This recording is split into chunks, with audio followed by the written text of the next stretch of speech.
Hello, everybody, and welcome to the DK and Bill Wrestling Podcast, where we take you back in time throughout wrestling history. And today is going to be a fun one because we're going to be talking about a very interesting year for the WWF. And we're going to be talking about one of its big players that year in Owen Hart. So, DK, you chose 1994 as our year to go through. What made you pick 94? Well, 1994. Since this show is going to be about Owen, and I felt like that was his breakout year, where he kind of like became like he wasn't Brett's little brother, Owen, anymore. He was Owen Hart. He was a top heel in the business. That was his best year, I'd say, where he won King of the Ring, and he had the main event matches with Brett, and I just feel like that was his coming out year. So, and since we're gonna do a show about the life and unfortunate death of Owen, I figured that would just be a really good year to start with, and then we can kind of go into the Owen Hart career, like kind of around the 94 to 99 range, and then we can kind of talk about the whole thing at the end about the sad, tragic ending of Owen too. So, which hit me pretty hard as a kid because I was Owen. Like I'm from Calgary area. But Owen was always like, I always loved Owen more than, like, I loved Owen more than Brett. Right. I always thought he was a better wrestler. I feel like if, we can get into it later, but I feel like if Owen was around past where he died, like, I think his career would have just got better and better and better. We could have talked about a multiple WWF champion, in my opinion. Yeah. With the guys coming up in like 2000s, 2001, like, I know we talked about this guy in the first episode, but with Chris Benoit coming up and Eddie Guerrero, those guys, Edge and Chris. Kurt Angle. Actually, I got a story about Kurt Angle and Owen Hart for when we get to that part of the show. So I don't want to jump around too much.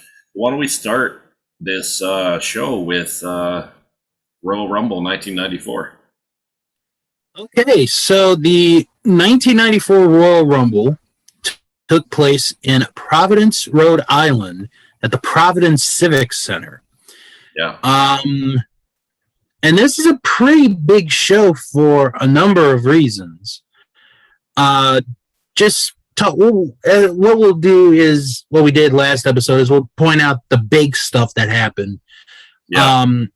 And the first big thing... There is one thing I'd like to mention before we start. Mm-hmm. And this is a huge thing. Now, I don't know what website you're on. I got the OSW review of the pay-per-view list. And it's a sellout. And the dark match. Do you see the dark match? Yeah, I do. The Brooklyn Brawler defeats Jim Powers. The Brooklyn Brawler gets a win at a pay-per-view? Like, let's start the year off with a bang, people. Like, what? Good old Steve Lombardi picking up that all-important W. I saw this. I'm on all these wrestling groups now because we're doing this show, and people are asking who's the best jobber. And I'm like, if you're not going to pick the Brooklyn Brawler, like, come on, he's the best jobber. But let's continue on. I had to stop you before we didn't mention the Brawler here. Getting a win at a pay-per-view, a sold-out event. So the first big thing that does happen is in the WWF Tag Team title match. Yeah. So Brett and Owen Hart challenged the Quebecers for the tag titles. Yeah. During the match, Brett gets his knee injured. And for the rest of the match, Jacques and Pierre are attacking the leg as Owen is trying to get the tag. And every time Bret has a chance to make the tag, something happens along the way to where the tag never happens. And then eventually the referee stops the match because Bret can't continue. So the Quebecers hold on to the titles. Yep.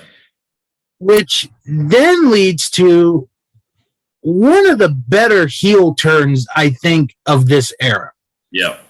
Because Owen is so mad by this point, and he kicks Bret's leg. And just that one kick, and everybody just hates him. Wow. And then he cuts the promo where he's like, Bret, I kicked your leg in your leg. Yeah. So that's one thing. Owen, his promos were like subpar. Yeah, he gets better during the year. He does get better, but yeah, I feel like he would have been like a top superstar if he could have did a little bit better on the mic. Yeah, but, yeah, that really like when Owen Hart did that, I was like, I really thought that Bret and Owen could have had a really good run as a tag team. That would have been an interesting team to have seen. But knowing what we know now, that's what they needed to do. Yeah. Because that launched Owen Hart into like stardom, and Bret is a big reason for that. So it's Bret didn't have to put his brother over.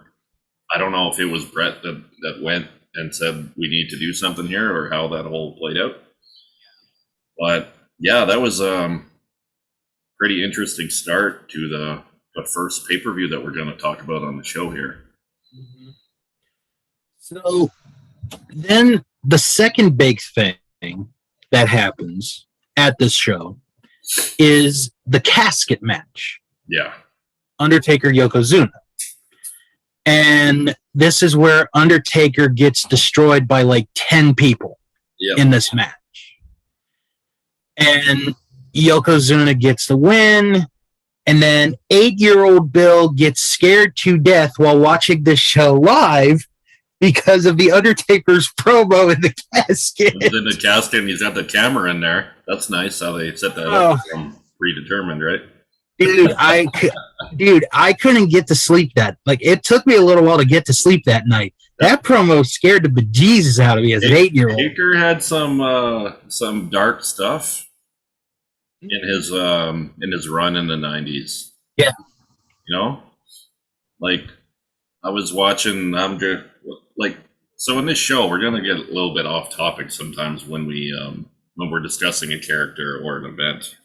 Yeah. I was watching some 99 stuff last night, and Taker, when he was it was WrestleMania 15 that I was checking out, and they putting Big Boss Man and the new yes, up, and I'm like, and then you're looking in the crowd, there's an 8-year-old kid eating popcorn, he's just sitting there watching this guy hanging to death. What's going on here, Vince? What are you doing? Hey, I have an idea. Let's hang the Boss Man. I think that kid has been at a few hangings before, so that's why he was eating the popcorn. Yeah, and that was the scary part. The kid was just like, "This is awesome." Like he wasn't scared or anything. Like I remember that Undertaker promo in the casket. Mm-hmm. Like I was a little bit older. It was 94. I would have been 11. Right. So, like I kind of understood that at the time, like it was a predetermined thing, and the Undertaker wasn't really. He didn't get killed, and he wasn't talking from us beyond the grave. Right. But yeah, still pretty scary stuff. I always kind of thought that they would do something like that when they were talking about that match, because I'm like, how are they gonna get Yokozuna in the casket? Like I don't know. Like, did they have a larger casket? Yeah, they had a big casket. Okay, so because like later in the year we'll talk about it. I think they have a rematch at the end of the year. They do, yeah. Pretty cool special enforcer that we'll that we'll talk about. Which I really love this. This year is like, if you're going to go back and watch some events, like 94 is awesome. There are some hidden gems as far as shows go for 94. I don't think there's a bad pay-per-view, to be honest, with this event or with this year. If you look at the 5 majors, like, they're all good. Yeah, I mean, I think the next one that we're going to talk about, and maybe another one later on, are like the top 2 for the year. Yeah. But there isn't one that is terrible and is like, oh my God, I don't ever want to see the show again. Well, there's a lot of interesting like turns this year. Yeah. And we'll talk about it when we get to it. But so later, and then in the next match, I believe it's Razor Ramon. He pins IRS, probably in a quick one. I didn't rewatch this Royal Rumble, so I can't remember how quick that match was. I'm assuming it wasn't long. It was 11 minutes. Usually with these Royal Rumbles, they focus on the title match and the Rumble match. Who was Yokozuna was the champion? Yeah. So that match with The Undertaker was for the title. Yeah. Okay. So then we get to the Royal Rumble, and we kind of got like I don't know how they were able to do this so well if they were supposed to tie. Because it's not like they go over in like this weird, like, right. They go over, like, they tackle each other and they both land like perfectly at the same time. That's like Luger and Bret Hart. That's one of those like 1 in a million like endings that just went perfectly. Now my question for you is was this supposed to happen? Yeah. Okay. Because we had the most hilarious Royal Rumble with John Cena and Batista. Yeah. Vince tore both his quads, and he's sitting there on the ring apron just yelling at everybody. Now, the one with Cena and Batista, that was not supposed to happen. That was an accident. Yeah. Well, but this one was meant to happen. Okay. Yeah, so I never actually knew that, because they do they do the two matches at the next pay-per-view we'll talk about. Right. And with the one guy who we'll talk about it. But it felt like the one match maybe wasn't planned. So then I always wondered that. Right. If it was supposed to be Bret the whole time to win, and then it just like there was an issue or something. Cool. Yeah. So yeah, Bret. If you guys don't know, we're talking about Bret Hart and Lex Luger were the last 2 in the match, and they both go over at the same time. So it ends up being a tie, a Royal Rumble tie, first time, and the only time. Yeah. To this day, yeah. Like technically, Batista and Cena tied, and then Vince came out and restarted it. And then start this crap over again. It's so great. Well, you should go back and watch it. I think it's 2005. Yeah. And he like jumps in the ring and he like tears both of his quads like off the bone. It's just so messed up. Such a freak injury. And he's still in character. He's just sitting there like, lift me up. That's a good Vince impression. That's good, man. All right, so should we move directly to WrestleMania 10 now? Yes. I believe that Royal Rumble back in the day was it wasn't a long show, because you had a couple matches and you had the Royal Rumble and that was it. Right. Right. Exciting time of the year for me personally. Like I always loved the Royal Rumble because I still love the Rumble. I got you set up, and this is interesting. Okay, so WrestleMania 10 from MSG. It's a sellout, 18,000. Yep. 960,000 live date. That seems low for a WrestleMania. Well, let me see. 900. Oh, they made 960 at the gate. Yeah. Like, no. how much money were the boys getting paid then? Like, Not nearly as much as the guys are today. That's for sure. No, I know like certain guys they get there's certain what do you call it? There's certain percentages I believe guys get for selling, and I learned a lot about this. There's a show that I'd love to do with you in the future on CM Punk. And if you've listened to his podcast with Colt Cabana, it's one of the best podcasts ever for wrestling. That episode, real quick. Remember when, before that episode came out, there was a term that somebody, I don't remember who it was like, that person broke the internet. Like, remember that saying? Yep. When that Punk episode came out, that literally broke the internet. It really did. Yep. It was such a good listen because you learn things about the wrestling business that you didn't really know before, and what these guys go through. And I would almost like to listen to that podcast and then do a show almost directly after it, and like a recap or whatever, something like that. Okay, so let's get into WrestleMania 10 because this is a big deal for a number of reasons. One, this is the 10th WrestleMania. That's the easy one. Yeah.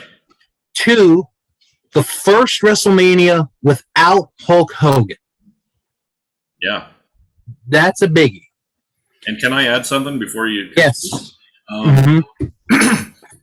I feel like now we're going to do a future show on Manias and stuff, but WrestleMania 9 was pure garbage. We can agree with that, right? With the exception of like one or two matches, yeah, it is. Like the Togas, like Jim Ross and the Toga, I don't need to see that. The ending, like Hulk Hogan doing his thing, I was over it. So I feel like WrestleMania 10, they went out and they wanted to prove that this is still the best show of the year. Yeah. And I believe they delivered with this. Oh my gosh. They went beyond and delivered. So good in so many areas. Yeah. So sorry to cut you off there. Why don't you continue your thought? I just wanted to well, no, I was gonna say I'm gonna mention real quick the dark match that they had for WrestleMania 10. Yeah, right. Bushwhackers, damn. Yes, the Bushwhackers are in the dark match, but unfortunately they lose to the Heavenly Bodies. So at least they made it onto the show somehow. They still got to come out doing their arm dance, and I'm sure they had a good time. They probably did the arms on the way back to them. Exactly. So the opening match to WrestleMania 10 is Bret Hart versus Owen Hart, which a lot of people to this day, and I will not disagree with them on this, say is the best opening match in WrestleMania history. Yes. I agree with that. Depending on the day of the week, for me, it's either 1A or 1B. What would be your other one? Triple H and Daniel Bryan from 30. Yeah, those are like the two. Yeah, I feel like the Daniel Bryan Triple H. Everyone knew that Daniel Bryan was going to win to make it a threat. So it still told a great story. Yeah, it was a great story. I like in my heart and my brain, I kind of had that predetermined idea in my head that Daniel Bryan is going to win. Okay, so let's get to that part of the show. Mm-hmm. But for pure telling the story and wrestling and being Triple H, which I'm not a huge fan of Triple H, but that I agree with what you're saying about opening matches. But Bret and Owen tells a wonderful story from beginning to end. Mm-hmm. And the ending to that match is maybe one of the smartest endings to a match you will ever see.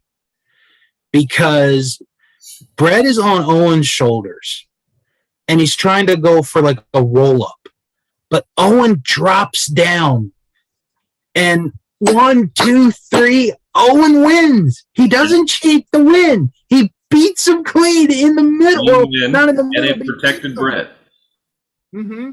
It wasn't like he tapped out to the sharpshooter or another way, and it helped Owen. Like if Owen had low blowed him and then won, it wouldn't have helped him as much. Exactly. Such a good way to start the event, and I totally agree. Like, and it was almost like, hey brother, I got one on you. I learned that move from Dad in the dungeon, and now I'm a player. Yeah. All it takes is one match to do it. And it just so happens to be at WrestleMania 10. Yeah.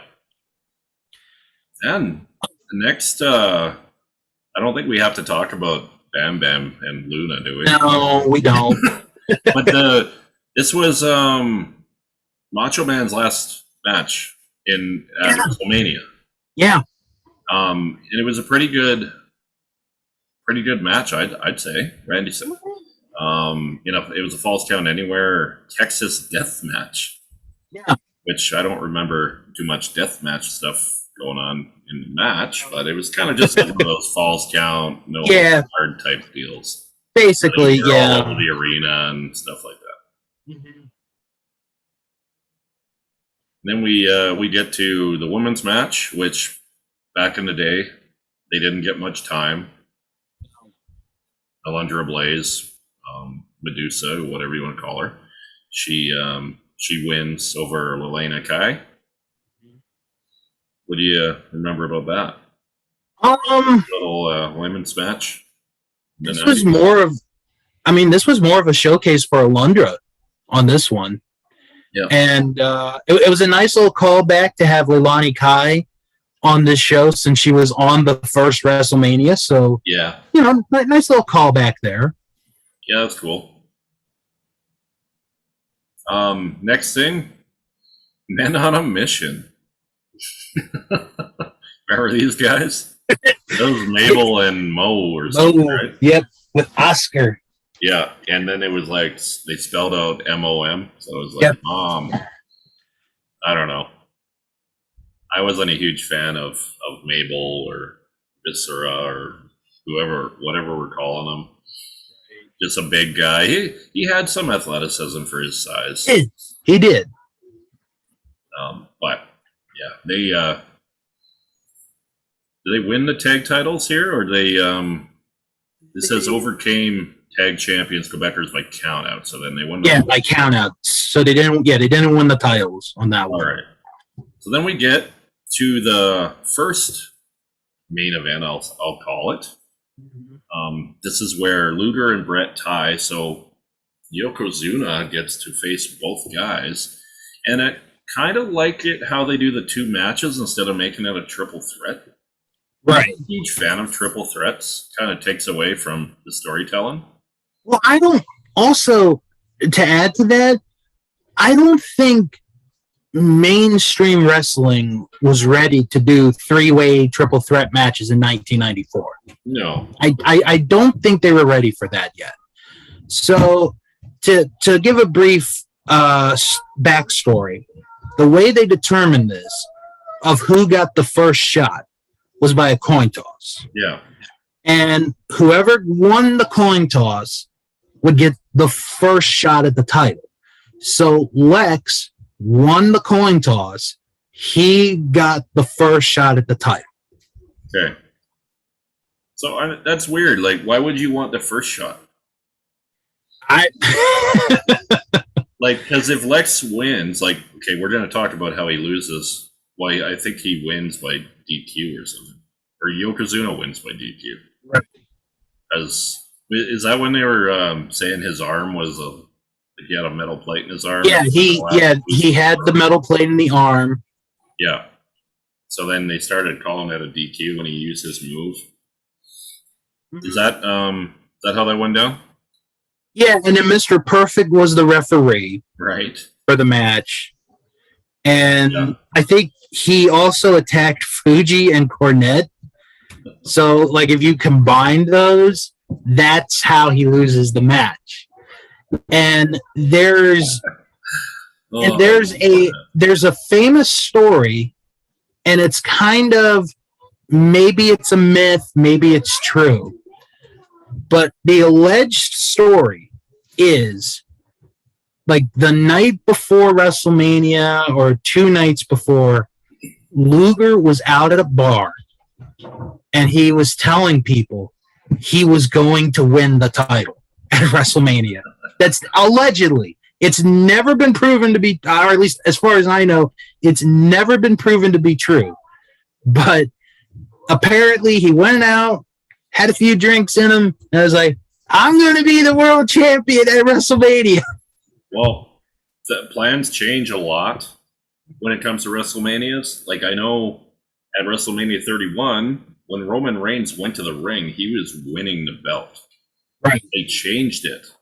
Like, while he was in the ring, the ref told him Seth Rollins had to throw it. Like, there's a story that he was showered and he was going to leave. Yeah. And then they had to call him and say, hey, you're cashing in. You're winning the belt. That's why it's really interesting. You look at Brock, like, he looks legitimately pissed off. Yeah. Because they had a whole plan, and I think they were going to do some more Brock and Roman stuff throughout the year. Mm-hmm. And plans changed, and so, like I said in this podcast, we're going to get off topic sometimes when there's something that comes to mind. Right. But if that's, I haven't heard that story from Lex Luger, but I believe that he may have been told on the Friday night that he was winning the belt, and then maybe it was Lex versus Brett in the main event, which I don't know how well that would have went over. Yeah, I don't know either. They were trying to make Lex the next Hulk Hogan. Like, with the Lex Express and the body slamming of Yokozuna in that like workout type atmosphere. Right. Now, was this in the year before, or are we coming up to this? No, this was the previous summer. Yes. Okay. When Lex transitioned from Narcissist, right? Which I love that character, the Narcissist. Yeah, it wasn't a bad gimmick. He was pulling that off wonderfully. He had the big mirror, and he was just that was so good. Yeah. So I wouldn't be surprised if Lex thought he was winning. Maybe he was supposed to win at that time. But ends up getting DQ'd. And then, like, go back to my previous point. If all of this was real and you want a coin toss, do you want to face him first and then win and then have to face another guy? Or do you want to maybe face... I agree with you. I think they should have gone with, if you win the coin toss, you should have the option of either going first or second. Because I would think if you win the coin toss, you'd want to go second, because whoever wins the first match is going to be tired by that point. Right. And maybe Lex was like, I haven't watched the Monday Night Raws in so long from that era. Right. Maybe he's like, I'll go first. Like, maybe you got your choice. I'll go first, and I'll beat you after that. Like, all cocky or whatever. But I don't know. Let me pull it up real quick so I can get like a full like disclosure of. I'm not going to read the whole thing, but so Jack Tunney announced that a coin toss would be used to decide who faces Yokozuna for the belt first. Okay. If Luger won, he would face Yokozuna first. Hart would then wrestle his brother Owen before facing the winner of that match. Okay. If Hart had won the coin toss, he would have gotten the first shot. Yeah. And Luger would then have wrestled Crush earlier on the show. So Macho Man would have just faced Owen then, or what are they Maybe. doing? Trading partners? Maybe. They didn't know what they were doing. That Jack Tunney thing was funny. I love Jack. Can we go back a little bit with the Yokozuna? Yeah. Jim Cornette was the perfect guy to be with him. Mm-hmm. Like he walked around that little tennis racket. Oh my god, so good. I have not said this to you, but I have met Jim Cornette 3 times. No way. And that's awesome. And I'm going to be completely honest with everyone. He is a cool guy to meet in person. I can see like that. If you're like meeting him and he's like down to earth, yeah, one of the coolest cats you'll ever meet. Nice. Yeah, I listened to his Cult of Cornette podcast, and it's so good. Like he goes off topic. Like you're talking about one event, and it'll be a 4-hour show, and he'll just start ranting about things, and it's so good. Like honestly. So let's get back to WrestleMania 10. We got this next match is what I call a get up and get a beer match. Earthquake versus Atom Bomb. Like I can't believe they didn't put this on last. This is the throw-in. Go get your popcorn. Go to the bathroom. Go to the concessions. Yeah, get a beer if you're of age. So we don't have to talk about it. Earthquake wins probably in like 3 minutes. Now this is the show stealer. Yeah. Razor Ramon versus Shawn Michaels in a ladder match. This is the measuring stick at the time for ladder matches. Because if you look at ladder matches now, you got about 700 ladders everywhere. These guys had like, was it one ladder and then they had one under the ring? Yeah, I think so. Yeah. Like, good thing that second one didn't break. There would have been some issues. But all jokes aside, one of the best matches of the year. Yeah. And the show stealer of WrestleMania 10.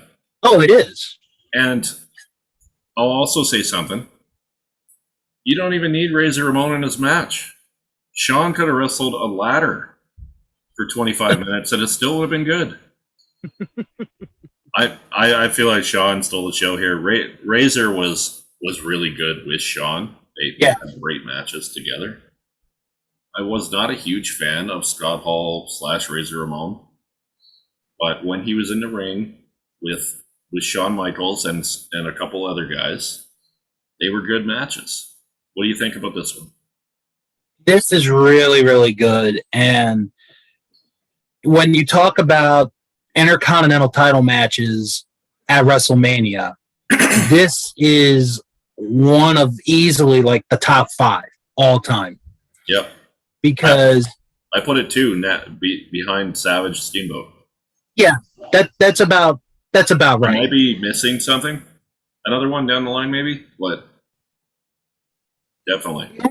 The only thing that I'm kind of disappointed about, and it's not from this match, but just in general, we never got a third ladder match between the two. Because we get the rematch at SummerSlam like the next year. Yeah, 95. Which was a little different because I think Shawn was a babyface. Yeah, they're both baby faces for that. Yeah. And then like it's not until like many years later where you're like, man, we should have had one more just to end the trilogy, you know? Yeah. But Shawn was moving into that main event status, and I don't think I don't think the guys at WWF ever envisioned Razor Ramon as a top guy. It was always that mid-card, maybe main event at a house show type player. But yeah. Just want to mention before we get to the main event, there was a 10-man tag match that was scheduled to happen in between the ladder match and our main event. However, because of time, the match never happened. they would end up doing it on an episode of Monday Night Raw. Oh, really? Yeah, I don't see that here in the list that I'm going through. What was the participants of the match? Maybe we'll see what. I knew you were going to ask me that. It was Tatanka, Okay. Bob Holly, the 1-2-3 Kid, and the Smoking Guns against IRS, Rick Martel, Jeff Jarrett, and the Head Shrinkers. Oh, wow. That's a lot. Now, you talk about a random 10-man tag. You got a couple future DX members there. 1-2-3 Kid and Billy Gunn.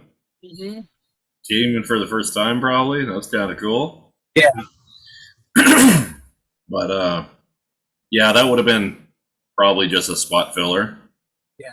Another match maybe where you get up and go get something before the main event. But yeah, then we get to the main event here. Yep. Calgary's own Bret the Hitman Hart over Yokozuna. What did you think? Roddy Piper's the referee. I thought the ending kind of hurt the match because it's like Yokozuna goes for the Labanzai drop. Yeah. And he's hit it like a million times. And in this one time, just this one time, he gloats and loses his balance. Yeah, right. So funny.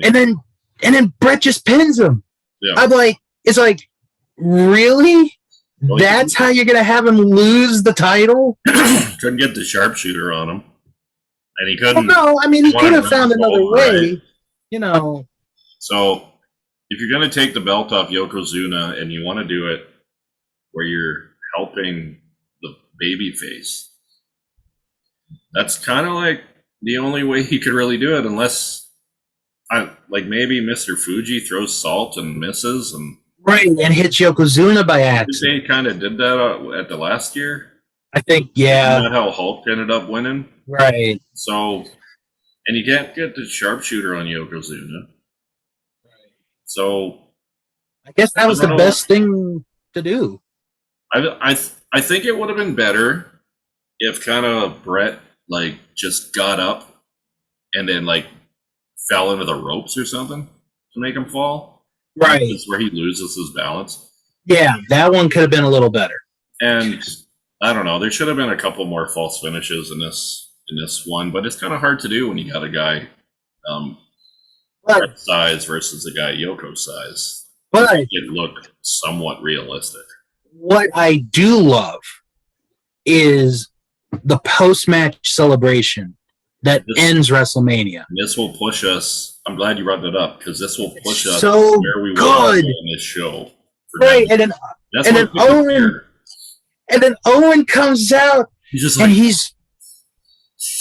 like, I had my moment. Why did you have to take it from me? I beat you already, brother. Yeah. Oh God, I love it. No, but that is a fun WrestleMania. Yeah. One of the best after one of the worst. Yeah. I don't know. We could talk about WrestleManias. 8 was pretty bad too. There was some decent matches. I'm a defender of 8, but we'll get to that when we talk about it. Yeah. So, 1994 King of the Ring was the next pay-per-view on our list here. Yep, Baltimore, Maryland at the Baltimore Arena. This show is legendary for all the wrong reasons because Football Hall of Famer Art Donovan is on commentary for this show. I forgot about that. That is, yeah, that's not good. Say Dan. Dan, how much does this guy weigh? Which guy? No, that's what that's what Art Donovan says throughout the entire show. How much does this guy weigh? How much does this guy weigh? Holy cow! All right, so I think we should go through the tournament. Sure. Because and we'll go through a couple of the non-tournament matches as well. just to, give their due. Yeah. So we're not going to talk about the qualifying matches because that's going to take too long. No. The first round matches, Razor Ramon defeated Bam Bam Bigelow, which I remember being a good match. I haven't seen that match in a while, but I remember it being good. It was in the finals in 93. Yeah, Bigelow was in the finals the previous year. Brett beat in 93. Mm-hmm. IRS defeated Mabel. Yep. Owen Hart defeated Tatanka. And the 1-2-3 Kid beat Jeff Jarrett. Which is an upset. Yeah. I'll say. Because if you look at the four contests, I can kind of like go through it, and IRS and Mabel is kind of hard to pick, but the other ones, I feel like the guy that you thought would win did win. I would have assumed Jeff Jarrett would have beat the 1-2-3 Kid here, but so we'll call that an upset. Right. Then we'll go to the semifinals. Razor Ramon defeated IRS, and Owen Hart defeated the 1-2-3 Kid. And then the finals of the tournament, Owen Hart defeated Razor Ramon to become the king of the ring. And then we would get the coronation, and Owen Hart on that day declares himself to be the King of Hearts. Which is so great. One true king. Yeah. King of Hearts. And Jerry Lawler was really good in that coronation. Yeah. I remember. Because he had that rivalry with Brett. So he helped, and he attacked Brett in a year before. So he played a big part in that storyline too. He did. We also had Diesel versus Brett here. Was this a title for title match? No, this was only the champion at the time. Right. This was only for the WWF title. Okay. So let me ask you a question here. How does Diesel become Intercontinental Champion? Because when we left WrestleMania, Razor won the belt. Right. Like they unified the title. They had a match on Superstars. Oh, okay. Diesel and Razor did. Okay. And I think Shawn interfered in that match, and Diesel hit the jackknife to win the Intercontinental title. Okay. So that's how he won it. This is the first of their 3 matches, I believe. Yeah, within like an 18-month period. Yeah, and this is good. This is like Diesel and Brett. Like Brett has really good matches with bigger guys. Oh, he does. I feel like some of Brett's best matches are against Diesel and Undertaker, right, and guys like that. Right. So. Yeah, and this is the first one. Yeah. And it's like, wow, this is really good. And then they meet again at the Royal Rumble like 6 months later, and that one is better than the first one.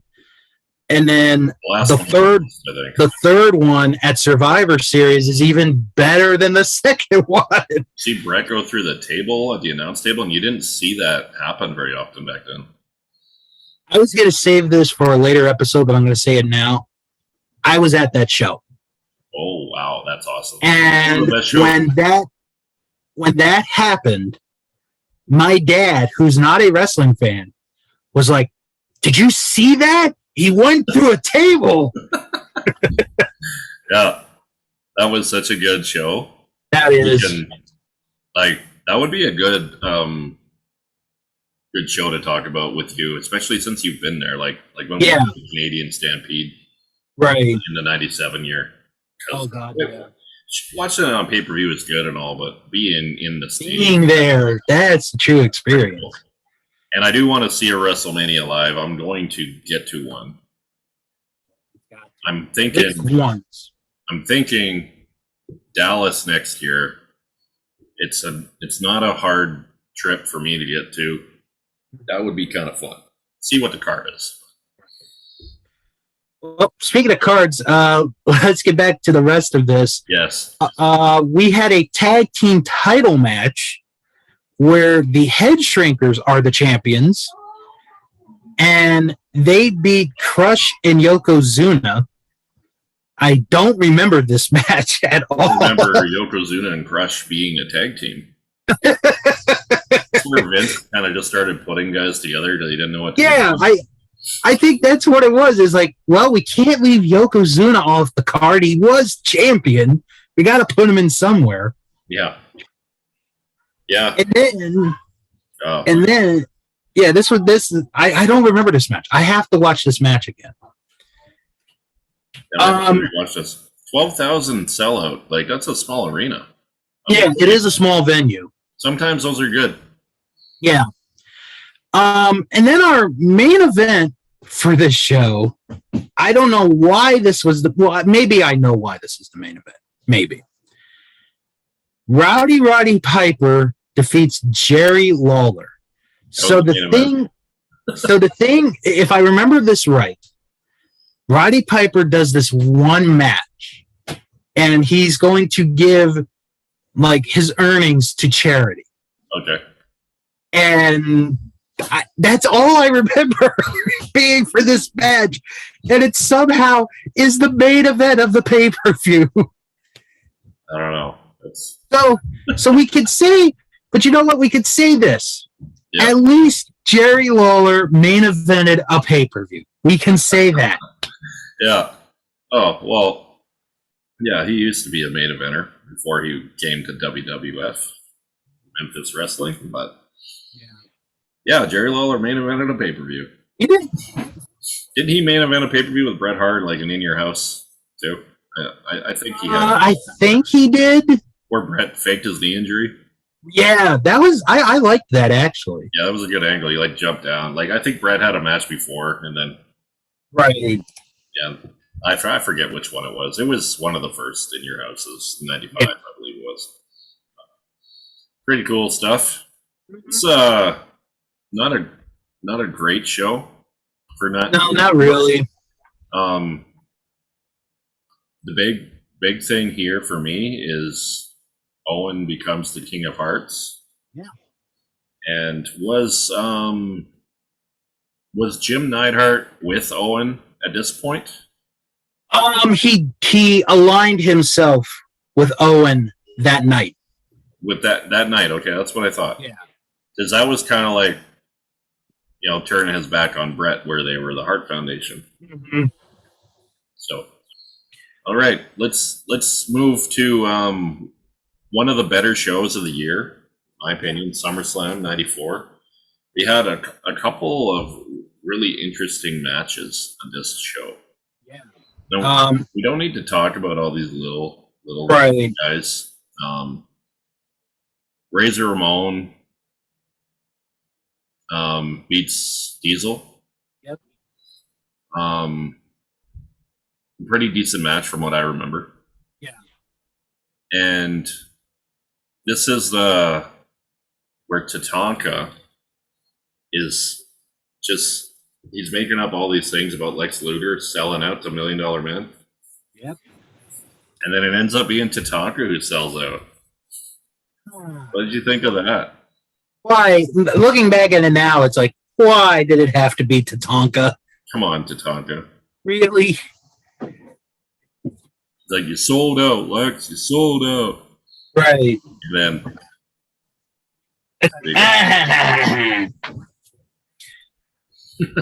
then we got Jeff Jarrett beats Mabel. We don't need to talk about that. Yeah, I kind of ignored that one. Two main matches on this show, and I'd like to talk about the main event first because of what this show is about. Yeah. We got The Undertaker versus The Undertaker. What? Wow. And I believe the second Undertaker was like one of the guys from DOA. If I'm right. It was. Chains. But like, if you get the close-up, you could tell which one's Mark Calloway and which one isn't. Yeah, you kind of get a very good job at finding someone that could look like The Undertaker. And another thing that I got to give WWF credit for with this is the buildup, and that they could get Leslie Nielsen right. He's on the case. Do the investigation. That was so good. Yeah, and then if you watch the show, George Kennedy, who played his boss in the Naked Gun movies, is also at this show. Oh my gosh, they couldn't have done that any better. They really could not. No, so good. It was. And then like the ending, like I tried to figure this out in my mind. Like I've seen the ending 1,000 times. Like it's like, we found the casket. Now we're going to find out who the Undertaker is. And they open the casket, and there's a case. And they're like, you solved the case. The case is closed. And I'm like, what the hell is that supposed to mean? It's like a bad movie on Netflix with all the bad puns and stuff. It was so good. And I love Leslie Nielsen. I really do. I think he's one of the more underrated actors because Naked Gun is like a cult following. Like, so, and I'll give like a brief history. Like Leslie Nielsen, when he started, he was actually a serious actor at first. And then in his later years transitioned into comedy, and he was just a natural for it. Yeah. But I never understood the ending to that. Never did. No, I don't know if they knew what they were doing. Okay. So Mark Calloway, the real Undertaker, wins the match. Brian, let's talk about the other half of that double main event. Yeah. The steel cage. Brett versus Owen. Okay. First off, major props to Brett for doing this match with the flu. Yeah. Major props to him. I said this to a friend once. This might be the best steel cage match where nobody bleeds ever.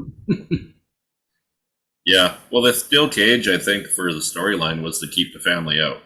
Mm-hmm. That's kind of what they said, but then... Right. And that's so good. Like the ending and then the aftermath, it's like, oh my God, this is fantastic. Bulldogs trying to climb in and help. And like Keith and Bruce and Smith and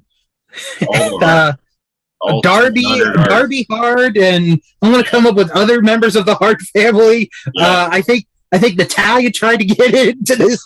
Natalia is like a 6-year-old. She's in there. Yes.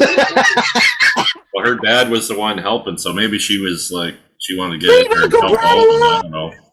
Leave my uncle alone. No, but I love that cage match. That is I've actually met Natalia. She's super cool. She seems like a super cool person. Yeah. Met her at a show. They did a house show at the Corral in Calgary, which is a very small arena next to the hockey arena. Right. Holds probably like 9,000. About 6,000 people for a house show. Very cool atmosphere. But yeah, met her. She's very, very down to earth. Yeah, she seems like it. Yeah. So I just wanted to throw that in since we were talking Hearts. Yeah. Yeah. And now we have one more pay-per-view to discuss. And this is a very interesting show. I love this show. Survivor Series. This is a cool turn. Yeah, a really good turn. This match, I believe it's the first match with the Survivor Series team of Shawn and Diesel. Yeah. And what's great about it is how, like, for the majority of that match, it's basically like it's even. Nobody gets eliminated for a long time. Yeah. And then once Diesel gets in, he eliminates almost the entire team. Yeah. Like one by one, they all get beat. And then Sean tags himself in. Right. You knew it was coming. Yeah. How many times do you hold a guy and then you get super kicked in the face? Right. Most of the time. So you knew it was coming, but it's pretty funny. So, yeah, Diesel chases Sean out of the building, and then somehow the other members of the team get counted out. Yeah, which makes no sense. Right. Because it should have been one guy's counted out, then the next guy goes in. Right. But everyone is left. Razor and stuff. Right, and Razor is the sole survivor of the match. Yep. And I think he's just lying there right on the ground. Yeah, he's like, I'm sweet. Yeah. And then Sean cuts a very good promo, and he's like, forget it. I carried him. He can do it on his own. We're not tag champions anymore. Yeah. So, and I think it's like 4 days later when Diesel wins the title from Backlund. But exactly. Let's talk about one of my favorite matches on this card, and that's the Jerry Lawler midgets. Sleazy, queasy, and cheesy. I'm obviously joking. This was a hilarious match. Against Dink, Wink, and Pink, along with Doink. And then they all turn on Jerry. He kind of had it coming to him, honestly. That's just my opinion. Yeah. So since we're going a little bit over on time, let's move to the title match. Yeah. We got Bob Backlund versus Bret Hart in a submission match. Mm-hmm. And Bret has always said in any show, if you ever watched a Bret Hart interview, he hates submission matches. He doesn't like doing them. There's no false finishes. It's hard to get the crowd to respond because usually it's like 1-2 kick out, and then the crowd will react. He doesn't like the submission matches. I think this was a really good match for all the drama involved. For the drama, it's good. So basically, Owen and Bulldog are on the outside. Bulldog's in Bret's corner. Owen's in Bob Backlund's corner. And they have the towels. Because you throw a towel in when the guy quits. Right. Or when you want him to quit. And Bulldog chases Owen around the ring, slips, and right into the steps. Out cold. Why don't you talk about Owen Hart and the tremendous acting skills he has with his mom and dad in this match. Should have gotten an Academy Award for this. Right? So after Bulldog hits the steps, Bob Backlund puts the crossface chicken wing on. And Owen starts to plead with his parents. Stu and Helen. He's my brother. He can hold on. He's tough. He can make it. And then Helen wants to do it, but Stu's like, no, we're not going to throw in the towel. I trained him better than this. So it's a little back and forth. Basement. Right. And then finally Helen is just like, the hell with this, snatches the towel, throws it in, and Bob Backlund wins the title. And then when it's over, Owen Hart grabs the towel and he's celebrating down the aisle. Like, yeah! He runs. He's no longer champion. Oh, so funny. And I always wondered if they did this so Diesel could win the title without beating Bret. I don't know, because I don't know.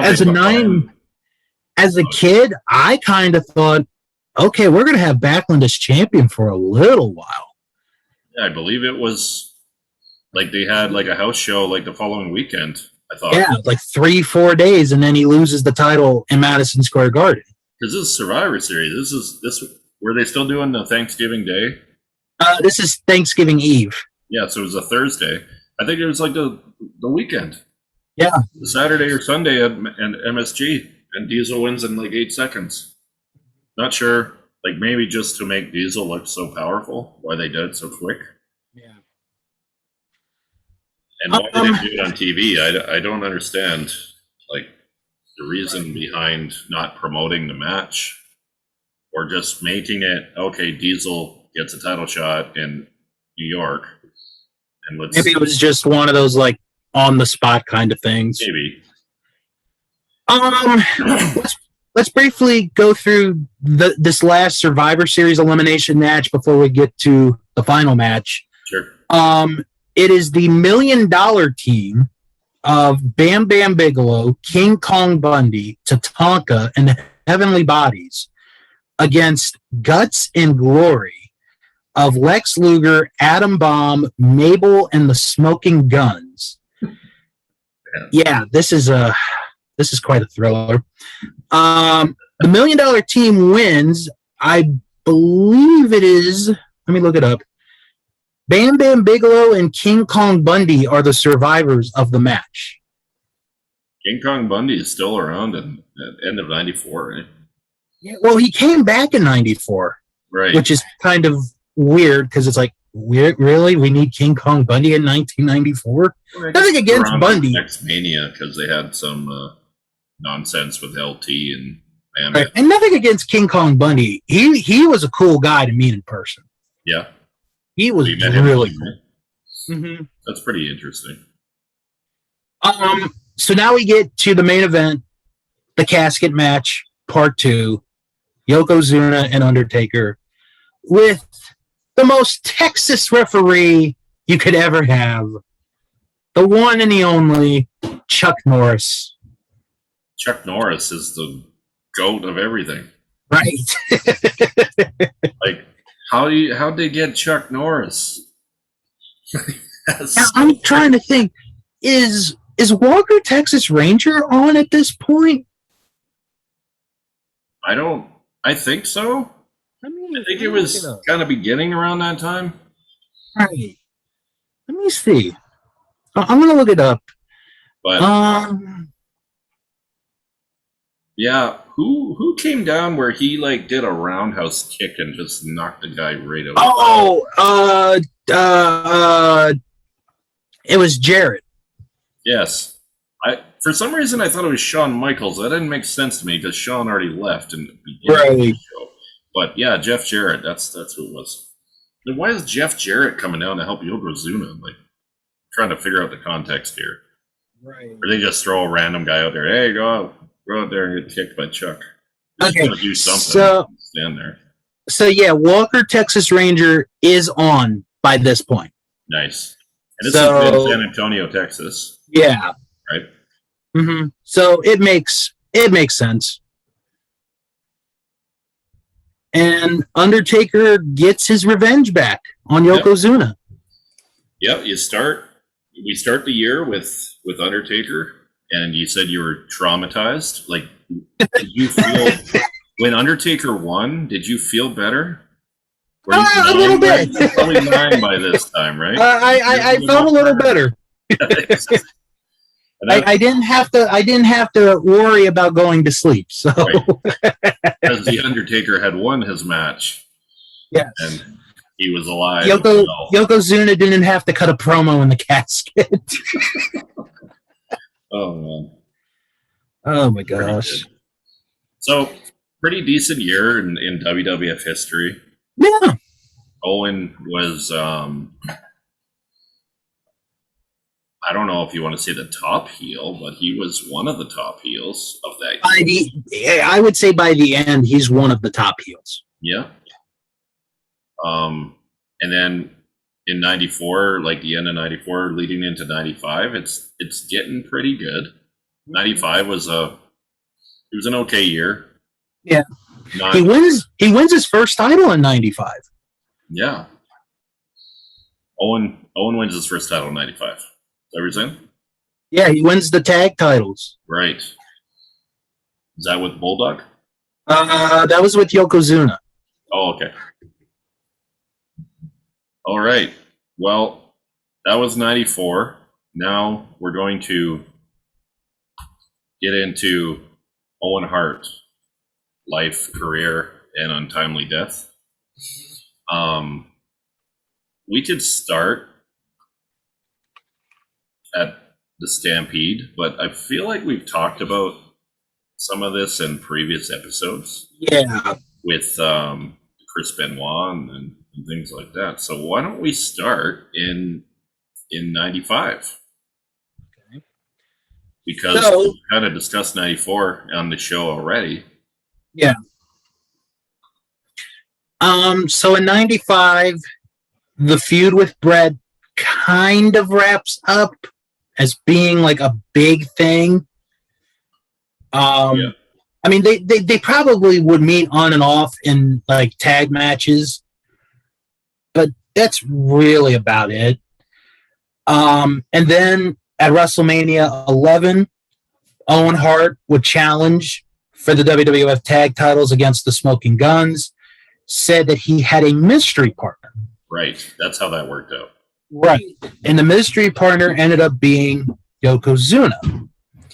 Now, I didn't know this until a few years ago.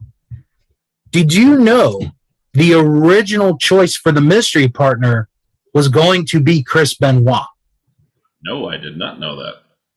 The only reason they didn't go with that was because WWF was kind of like, our fans don't know this guy. Like, that might not work. Yeah, it wouldn't have been like a big pop at WrestleMania at the time. Mm-hmm. So it ends up being Owen Hart and Yokozuna. They win the tag titles. And they're champions for about 5 or 6 months before they lose originally to Shawn Michaels and Diesel at In Your House 3. Yeah. And then some weird storyline thing, which I couldn't really explain. Yeah. Ends up where the titles are vacant, and then the next night they lose to the Smoking Guns, who get the tag titles back. So that's really go back and forth a few times. Yeah, I believe Yokozuna was his weight was getting out of control. Oh, it was at this point, and that's why they kind of transitioned him so he could be on the apron. Owen could do most of the work. Yoko could come in, bonsai drop, and then they could win, and he could still be on TV, but not. There's a lot of times where he was running out of gas, and he got up to the six bills at this time. Which was pretty.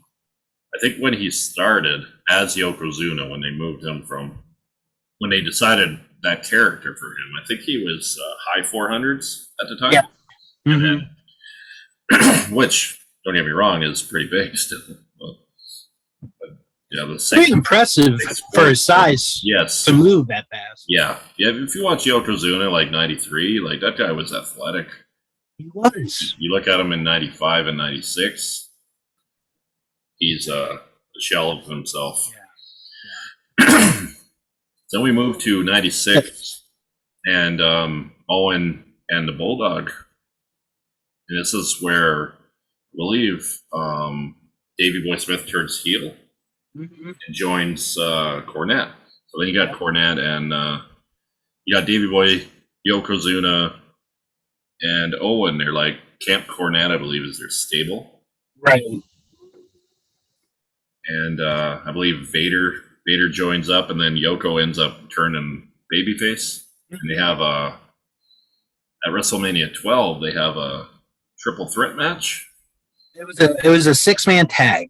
Yes, yeah, that's what I meant. 3-on-3, and it was Jake the Snake with his return.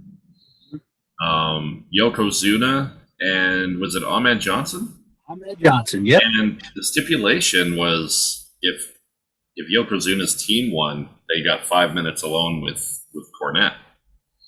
So I think everybody was cheering for Yoko and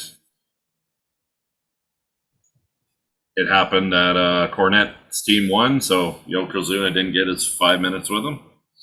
But this is, I think they could have done more with Owen in these days. Maybe. They didn't have anything really to do with Owen until he and Davey Boy became a tag team. Yeah. No, I mean, like they could have put Owen into a better matches in his career. Like in '96, like I don't know why Owen couldn't have been a viable opponent for Shawn Michaels for the title. Right. Like those matches, like they had some good matches. Because like at SummerSlam that year, Owen wrestles Savio Vega, and nothing against Savio Vega. Yeah. But you could have done something with Owen here, you know. Like I don't know why he never got that push. Like he won the King of the Ring, like we talked about, and he had his matches with Brett. And then in '95, it's just like they forgot about. Like he was a top heel at the time. Yeah. So I don't know. Like I'm like if it was me, I'm putting Owen in a program with Shawn Michaels in the summer of '96 instead of Vader at the time, because that didn't go too well. Yeah. And even if you want Shawn to be the babyface that wins all the matches, sure, but Owen would have been great in that spot. Right. I am a little biased when it comes to that because I always thought Owen should have had more of a push and some title runs. Right. Look at certain guys that were champion in the mid '90s. Yeah. Owen should have been there. But I think he would have had at least one run with the world title. I really do. Yeah. So was he the 2-time Slammy Award winner at this time? I always loved when he came out. I think it's by '97 he's a 2-time Slammy Award winner. 97 when we did a show on '97. Yeah. In our first first show. Yeah. It was a cool moment when Brett and Owen and Bulldog, they all kind of like they're gonna form the new Hart Foundation. That was a cool moment. Owen's crying in the ring. You could tell there was some real stuff there. Right. In that promo that they were doing in the ring. There's something here.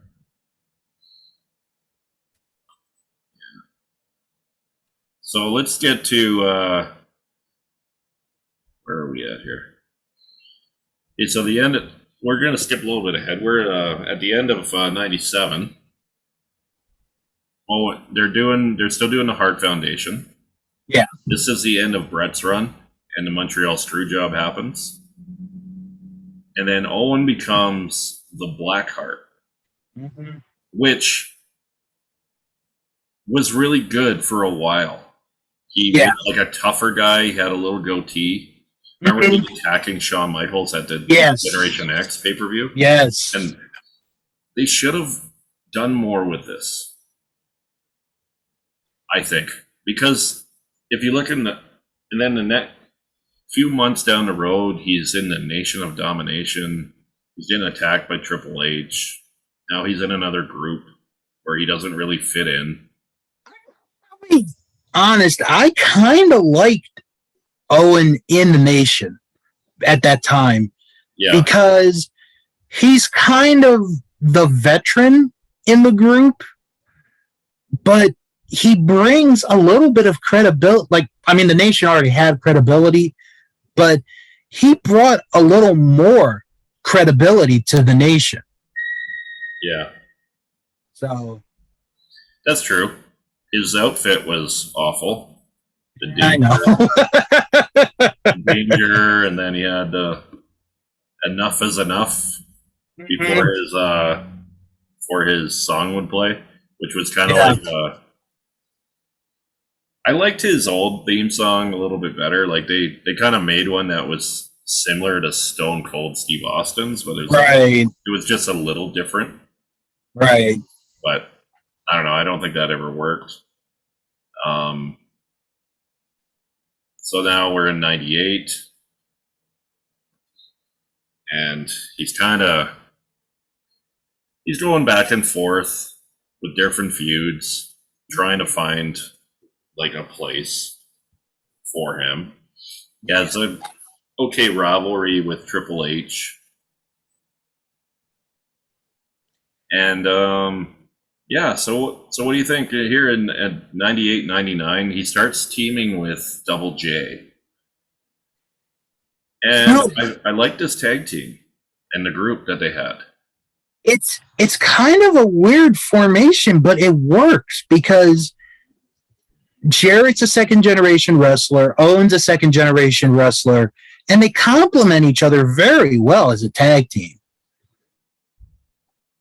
And it's kind of a shame that they weren't like a tag team for a long time, because if they had stayed together, that might have been one of the better tag teams towards that time.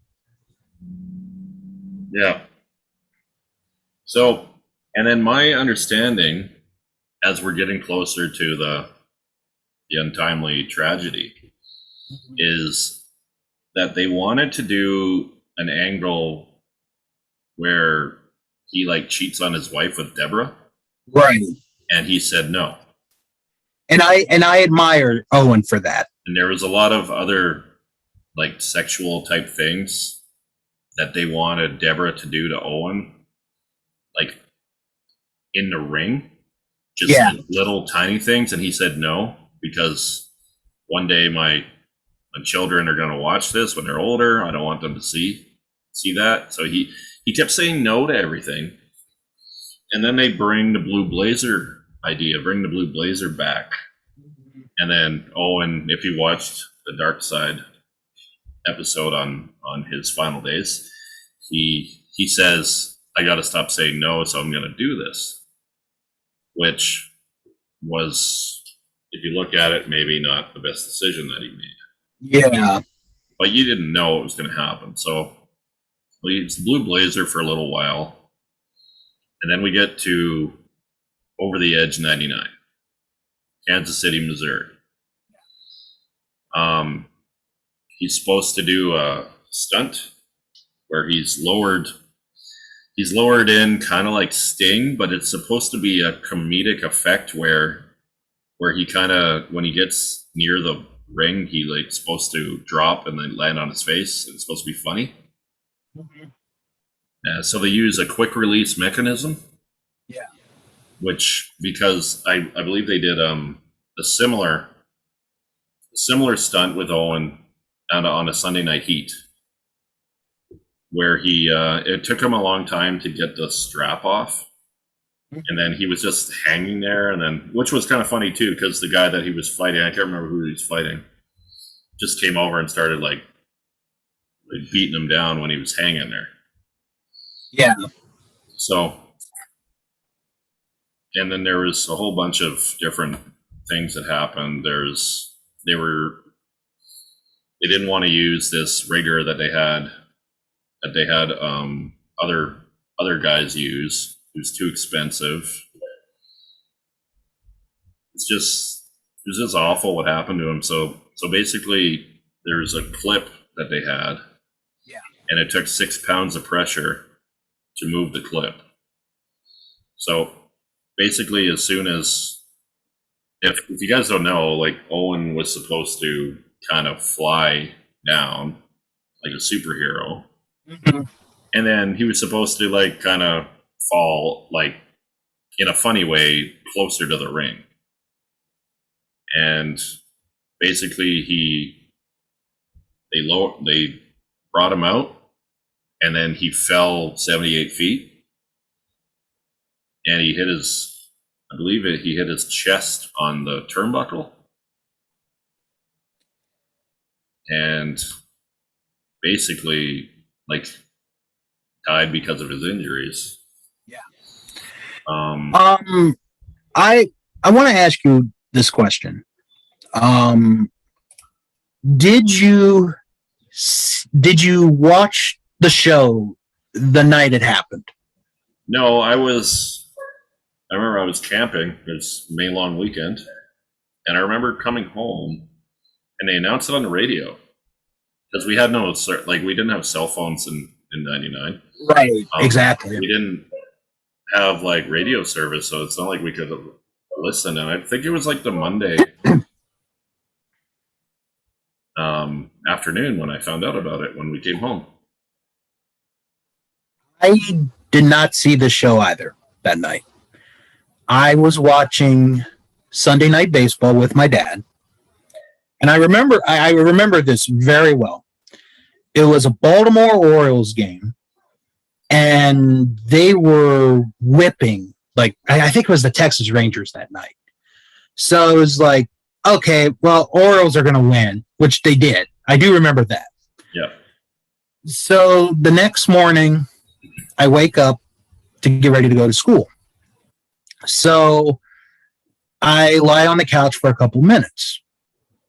Then my dad comes over and he's like, Bill, do you know a guy by the name of Owen Hart? And I'm like, yeah, I do. And he was the one that told me that Owen Hart passed away. And I'm like, what happened? And then I think he explained what happened. And then when I was waiting for the bus to come pick me up, on every morning news show, that was the top story that next day. And then they got into the whole controversy of, and it's still a controversy to this day, Yep. of should the show have gone on after that? Absolutely not. It's my opinion. I agree with Martha Hart. Mm-hmm. It was a crime scene, a potential crime scene. Right. Like the police should have stopped it. Vince should have stopped it. He should have went to the hospital. Every wrestler there Loved him. to the hospital. They loved Owen. It doesn't matter. Like wherever you work, if you work in a warehouse and a guy falls 78 feet to his death, you don't just walk past him and grab your clipboard and pick your next order. That's right. What you do. You shut down the warehouse. You let people grieve. And to send those wrestlers out. Yeah. You watch the Jeff Jarrett promo where he's got tears in his eyes and he's like, I'm praying for you, Owen. They knew. Like, I don't think he was pronounced dead in the arena, but they knew. Right. Your godfather said he was blue when he walked by. So I think the one awful experience. And then the one thing that really got to me, and it wasn't until the Dark Side of the Ring episode, was when JR asked, like, Kevin Dunn in the truck, like, do you have any update, so I can, tell the people? And he's like, he's dead. And then he starts counting him down, and it's like back live in 5, 4. Right. And it's like, oh my God. I'll be honest, at first, and again, I was 13, so I was a naive person. I thought the show should have gone on, but looking back on it now, I think it should have stopped. Give everybody give everybody a refund. That's what they should have done. Give the people who bought tickets to the show a refund. Give the people who ordered the pay-per-view a refund. And then try to figure out what you do from there. Yeah. And then the other discussion, the other big discussion is Owen Hart and the WWE Hall of Fame. Yeah. Martha Hart has said on many occasions, Owen will never go into WWE Hall of Fame. No. He could go into every other Hall of Fame that exists, but she will never let him go into the WWE Hall of Fame. And even her kids, and it took me a long time. Oj also said that. Yeah, and it took me a long time to accept it because I was like, Owen should be in, you know. And then after you watch it and then you hear the kids say it, it's like, okay, you know what? I can accept their wishes. So, well, my thinking is if the wrestling community and the WWF or E want Owen Hart in the Hall of Fame, then donate whatever you have to donate to the Owen Hart Foundation. Agreed. Say, we want to recognize Owen for his accomplishments in the ring, not for the ending. Exactly. Now, it's sad that a lot of wrestlers, they get put into the Hall of Fame after they pass, not before. Owen Hart, in his 8-year run,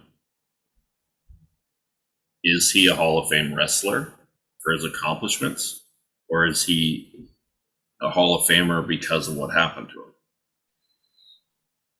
I think he is a Hall of Famer for his accomplishments. Okay. Because, and we didn't talk about it because of time. Yeah. But he wrestled in Japan for a while. Yeah. Was IWGP Junior Heavyweight Champion, which is still a prestigious belt for junior heavyweights. Yeah. He wrestled around the world, and he inspired a lot of not only wrestlers but also Canadian wrestlers as well. Like Kevin Owens is very heavily influenced. That's why his name is Kevin Owens. Right. His name is Kevin Steen. Right. Or Steen, I can't remember. But his son is named Owen after Owen Hart, and he's Kevin Owens because of Owen Hart. Exactly. Which is awesome. That's a good way to acknowledge him. Owen, like I always said that too. Like I can't believe they haven't put Owen in the Hall of Fame yet, but I never understand like why he wasn't in. I didn't know they needed permission from spouses and children to acknowledge somebody. I thought you could just put them in. Now, hopefully one day, like she will just realize that we're not going to glorify, or maybe they get all the proceeds. Mm-hmm. If they did an Owen Hart Foundation where you could buy shirts and it went to the foundation, right. Vince just had a huge donation or something. It's a great foundation. I've bought many things off them. I've donated. I recommend everyone to do so. They do great. They help kids with housing. They help with education. So it's a really good foundation, honestly. Yeah. So, but that's kind of what Oj and Martha said in the Dark Side episode is like the Owen Hart Foundation is like his Hall of Fame. People know him through the foundation, and that's what they're going to do. So don't expect Owen Hart in the Hall of Fame anytime soon. Ever, honestly, because the next person that could do it is Athena.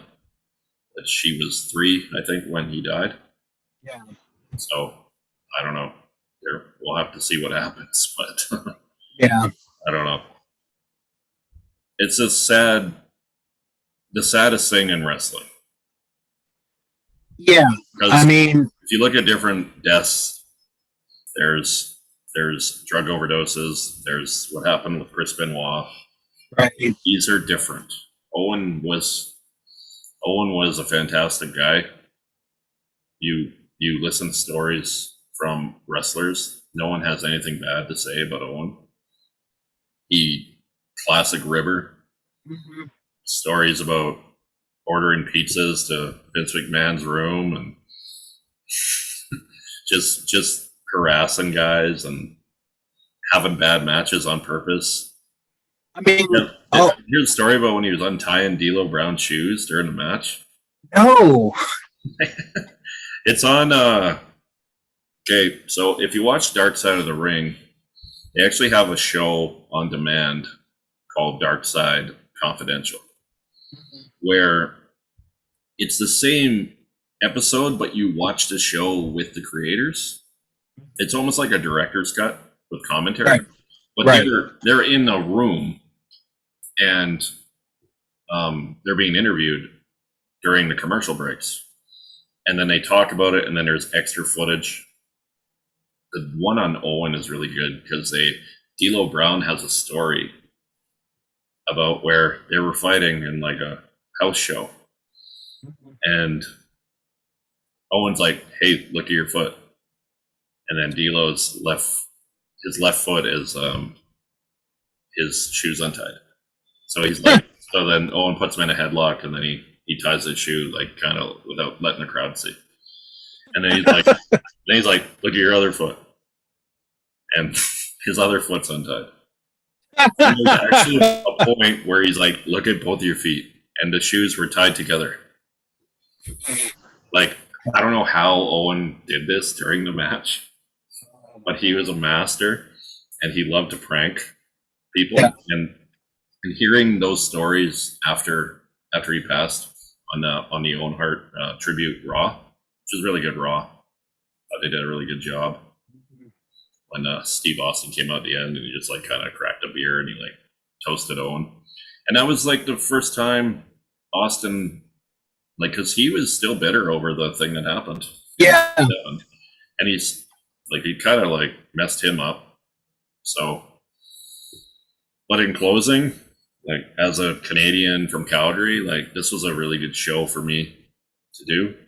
It still sucks. I feel like Owen could have been one of the greatest wrestlers of all time if he had had the right opponents, like Jericho said in the Dark Side episode.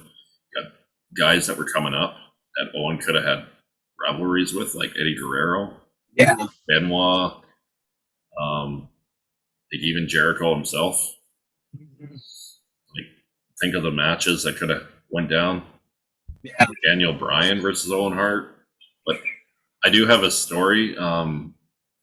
Kurt Angle, his first match was against Owen Hart. A dark match. And then Owen came back. It was 2 weeks before Over the Edge. Owen came back and he said to whoever was back there, he's like, that guy's going to be in the Hall of Fame. And it was his first like match on, like, it wasn't on TV, but it was like a dark match. No one knew who Kurt Angle was. Like they probably knew, like, if you watched the Olympics, but they weren't promoting him as a WWF superstar at this point.